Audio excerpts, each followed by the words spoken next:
শিক্ষার্থীদের উপর হামলা, সন্ত্রাসমুক্ত ক্যাম্পাস নিশ্চিত করা ও কোটা পদ্ধতি সংস্কারের দাবিতে বৈষম্য বিরোধী ছাত্র আন্দোলনের ডাকে সারা দেশে কমপ্লিট শাটডাউন চলছে। সকাল থেকে জেলায় জেলায় আন্দোলনকারীদের সঙ্গে পুলিশ ও ছাত্রলীগ যুবলীগের সংঘর্ষ হয়েছে। মাদারীপুরে আন্দোলনকারীদের সঙ্গে ছাত্রলীগ ও পুলিশের সংঘর্ষের সময় পানিতে পড়ে একজনের মৃত্যু হয়েছে। বিভিন্ন জেলায় আহত হয়েছেন কয়েকশো মানুষ। রেলপথ অবরোধের কারণে ঢাকার সাথে সারা দেশের রেল যোগাযোগ বন্ধ হয়ে গেছে। প্রতিনিধিদের পাঠানো তথ্য ভিডিওচিত্র নিয়ে রাজীব আহমেদের রিপোর্ট।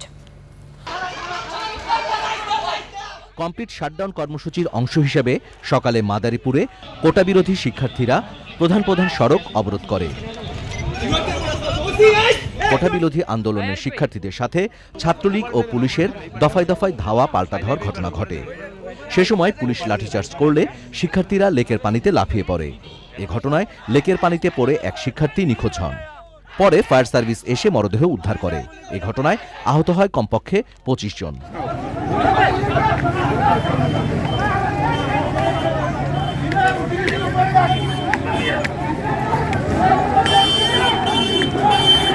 পটুয়াখালীর দুমকিতে আন্দোলনকারীরা বিক্ষোভ করলে ছাত্রলীগ যুবলীগের কর্মীরা হামলা চালায়। সে সময় আহত হন কমপক্ষে ৩০ জন।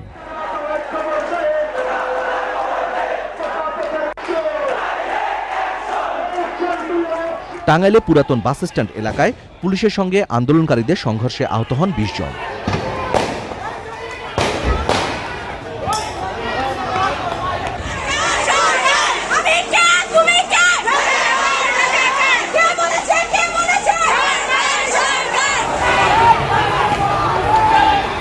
নাটোরে আন্দোলনকারীদের সঙ্গে পুলিশের সংঘর্ষে একজন গুলিবিদ্ধ হন।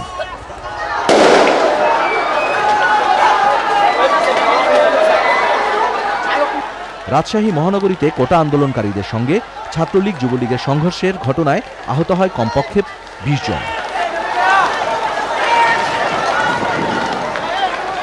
মানিকগঞ্জে জেলা প্রশাসকের বাসভবনের সামনে কোটা আন্দোলনকারীদের সঙ্গে ছাত্রলীগ যুবলীগের সংঘর্ষ ও ধাওয়া পাল্টা ধাওয়ায় ২ সাংবাদিক সহ বেশ কয়েকজন আহত হন।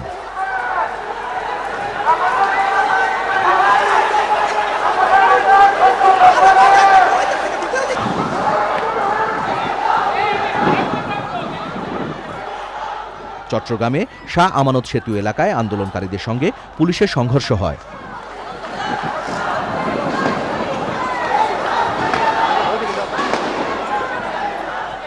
নারায়ণগঞ্জে কোটা আন্দোলনকারীদের সঙ্গে পুলিশের সংঘর্ষে অন্তত ২০ জন আহত হয়েছেন।